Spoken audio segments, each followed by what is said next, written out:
Hey, what's going on, guys? It's Jack. Back again to talk about some common healing mistakes I've seen over the years for Mythic Plus, as well as adapting it to the current season and the current mechanics that we're encountering. I've gotten all the 0.1% titles ever since they were a thing. I've competed in TGP. I've casted it longer than that as well. And I think there's a lot of these similar mistakes that sort of happen, especially as players are working their way up the ranks and looking to find better groups. So first and foremost, one of the biggest mistakes people make is not subscribing to the YouTube channel, where they're able to improve their mechanics and improve their output just with the click of a button. So make sure you do that. The other first start to the list, it would be overly fixating on damage. This is one thing I see a lot of healers make as a mistake as they're working their way up the ranks and sweating about it rather than sweating about the dungeon itself and just keeping players alive.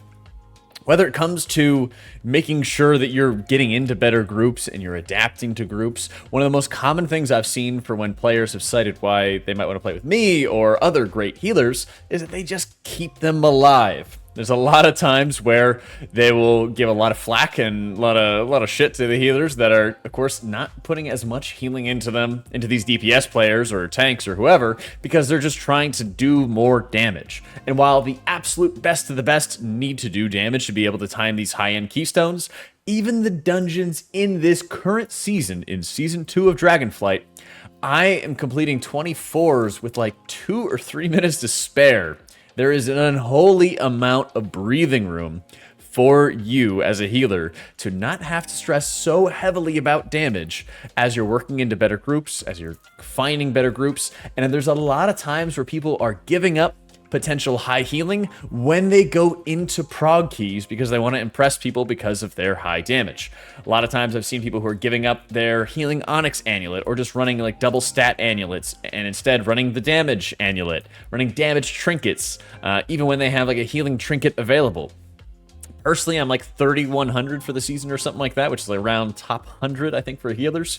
And I'm running Ward and Rashaks. I'm running like the most defensive setup possible because I know that for a lot of the key levels that we're doing, until you get into like maybe a fraction of 1% or 0.1%, you can get away with reducing a lot of your overall damage, still hitting your damage buttons, of course, when you have the opportunity, when you have the availability to do so, but not putting your build into a corner where you are just full heavy optimizing into your damage. And you're pushing yourself into a position where you can dig your allies out of bad positions where they might take additional avoidable damage, and mitigating and making up for those mistakes is only going to serve you well as you're trying to get into higher level dungeons and into higher level groups. So stop worrying about these damage amulets until you get into these dungeons where you're executing perfectly and still barely making the time. That is the area where you want to start optimizing and focusing super crazy hardcore about your healer damage, not the dungeons where you're chesting 23s, 24s with 1, 2, 3 minutes to spare. Consistency is one of the areas where everyone's going to say, yeah, duh, you need to be consistent. But what does that actually mean?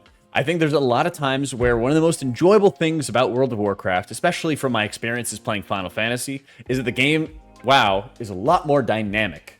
There's some times where you're pushed into new scenarios and you're pushed into new experiences depending on the affixes, depending on the composition of the group, depending on the boss encounter, whatever it is. But there's a lot of times where healers just try to like do new things, and DPS do this too. They try to do new things all the time for whatever reason, just to experiment on progress keys. They say, hey, this dungeon's going to be IO for us. We just did it on a keystone level lower without any problems whatsoever. And then people will start experimenting and trying things they're not sure if they're actually going to work or not. Using things, I think it's called Murloc IO, looking obviously at people's Raider IO profiles, looking at talent profiles to see what people are specifically running Subcreation to, of how you're chesting these dungeons. And then people start to go the extra mile and try to put together a new build or put together new trinket setups or talent setups or some other nonsense when they go into progress keys, rather than making sure that they're optimizing the small bits of their gameplay where they're saying, oh, I was just kind of moving around a little bit too much and I should have sat there and been casting. Oh, I was actually putting myself into a bad position to deal with, let's say, Khajiit, the third boss of Halls of Infusion. I was in a bad position to be able to continue casting heals onto my allies, and so the ticking damage was almost overwhelming us. Let me make sure I correct that. When you go into like the Forge Master in Nelthrus, who just pounds his anvil and deals very heavy damage to the raid group, let me make sure I'm using my pain suppressions on myself as a healer, or the enhancement shaman who's made of paper, or the hunter, or whatever, because the tank isn't really taking much damage on this boss fight. Those are the kind of things that really elevate a lot of players and get them really into better groups, get them into hardcore groups as well, get them that 0.1% title, is when you are playing and improving your gameplay as you go into these dungeons repeatedly by making sure you're always focusing on optimizing your gameplay. And then once you have it down pat, once, for example, you're optimizing the use of your cooldowns on the Forge Master boss fight, where one time you barrier for everybody, one time you call for everyone's personals for another, other times you use pain sups on other people as well. When you have that consistent flow to it, just like in Halls of Valor with the nasty Hirja boss, those are a lot of the things that make you that A+ sort of reliable healer that people say, oh, we have a really high Nelthrus key on Tyrannical. I know we can rely on a little Jimmy here to be able to get us through it, and all we have to do is play safe and we're going to chest that dungeon without any sort of trouble. Playing consistent makes all the difference in the world. When you have master spells going off onto Iridius, if some people are like, oh, I'll just let him expire this time, and this time I'll master spell. And so when DPS don't really know what to expect out of their healer, it can cause them to use personals at bad times, health pots, health stones, whatever, at bad times, because they don't know how to anticipate your actions because they're different all the time. Same thing goes the tank and healer relationship, which is why a lot of elite groups have tank and healer couples that don't really break up a lot, because the tank needs to know when externals are going to be used upon him or her, and makes it a lot easier for them to predict how they need to use their own abilities and when they can rely upon their healer to be able to get them out of bad situations. So consistency is key. And third, and finally, for this video at least, is networking. Man, people are terrible. Like, who'd have thought that WoW players are bad at social interactions? I know, right? Now, I'm guilty of this too, and I don't expect everybody to be perfect, and I certainly am not, but there's a lot of pug heroes that are out there. And what I mean by this is there's a lot of people who play World of Warcraft and want to do really high M+, that play this game like it's a single-player game. They will queue up into random pug groups on repeat, and sometimes they'll try to with no avail, and they will constantly just try to do it without voice, without communication, without actually trying to establish some relationships. And then if it succeeds, great. Okay, I'm going to leave the group and try to find another group that's going to give me IO. If it doesn't succeed, well, that sucks. I'm going to do the exact same thing. Just try to find another group that gives me IO. And people can sort of like sit around all the time doing this. Now, this kind of works in EU, but in North America especially, this is incredibly difficult to be able to get your 0.1% title. It's incredibly difficult to be able to get all like your 20s done in time unless you already have all your 20s done in time, in which case, what's the point? And North America in particular is very, very specific about trying to invite the same people all the time, people that they know are not going to int their keys, things along those lines.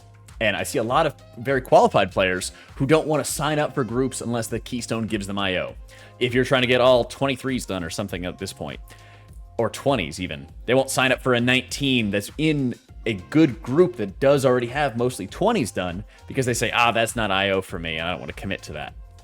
So I see a lot of times people miss out on networking opportunities, particularly healers, which I think are in high demand this season, because they don't want to actually go the extra mile to try to relate to players and try to build relationships and try to build connections in a massive multiplayer online role-playing game, which is the whole point. Now, I know voice comms is not for everybody, and I don't expect everybody to talk over voice. Certainly you have some legendary players like Junkrat who never talk over voice. And so I would say the biggest thing is not necessarily about having to have a mic and communicate all the time, but just being able to type out some of what you plan to do or where you might need some assistance. I've had pug groups that I've joined for like Season 1 in Halls of Valor where I say, hey guys, here's when you are using your defensives and when you're using your personals. Really quick. Hey, I'm going to barrier on the second one. Use your defensives on 1 and 3 for the storms. That's it.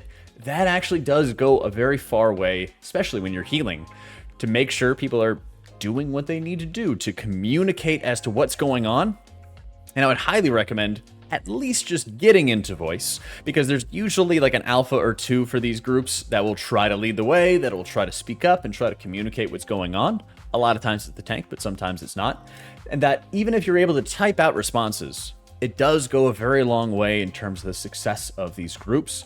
And really the best teams in the world for M+ are those who are just constantly playing together and constantly learning from each other.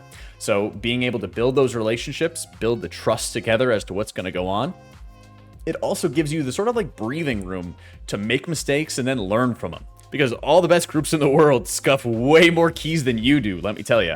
They deplete like crazy as they're learning how to be able to improve their gameplay, how to be able to optimize their cooldown usage as it comes to specific packs, how to optimize their compositions when the Great Push tournament comes around the corner in a month or so. Those things make an incredible difference in the performance of Mythic Plus groups, and you can apply it to your own group as you work to get all 20s done, as you work to push for the 0.1% title, whatever it is that your goals have, making sure that you're building those relationships in the game, even if you don't want to get into voice with everybody, even if you don't want to physically talk, having some form of communication goes a really long way, and it's an excellent way of making sure that you're improving your performance, finding good friends to play with, and just progressing and learning about the game, just like joining a guild is for raiding. So those are my top 3 tips for, of course, improving your gameplay and improving your performance when it comes to Mythic Plus healing. If you have any other ideas for some more of these type of videos for self-improvement, be sure to let me know in the comments down below. And of course, huge shout out to our Patreons who make all this content possible with their support. So make sure to check out the Patreon in the description as well if you're interested in joining them. Thank you so much for watching, guys. Hope you all enjoyed it, and I'll catch you all next time.